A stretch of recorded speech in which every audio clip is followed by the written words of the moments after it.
ఈ స్వచ్ఛాంధ్ర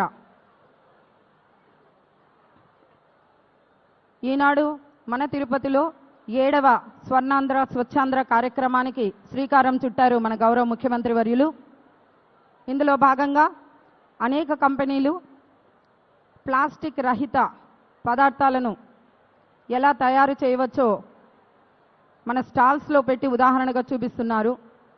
సహజంగా దొరికేటటువంటి వస్తువులను ఉపయోగించి మనకు ఉపయోగపడే వస్తువులుగా ఎలా మార్చొచ్చు అని అక్కడ తయారు చేసి ఉంచడం జరిగింది స్టాల్స్లో. మన గౌరవ ముఖ్యమంత్రి వర్యులు వాటిని సందర్శించి అనంతరం మన వేదిక వద్దకు రాబోతున్నారు.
ఏనాడు నీ పరిపాలన మాకు వరం, నీ వల్లే ఈ రాష్ట్రపు సంక్షేమం సత్యం నిత్యం సఫలం. జనగణ మంగళ నాయకుడా, ఘనమపు చరితల నాయకుడా, పలుతరములు మము పరిపాలించర స్వామికుడా.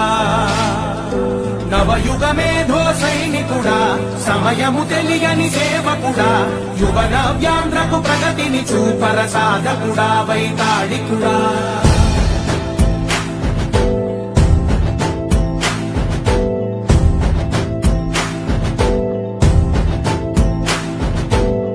ప్రతి ఇల్లు నిన్నే నిన్నే పిలిచింది, ప్రతి గడప నీకే స్వాగతమంటోంది.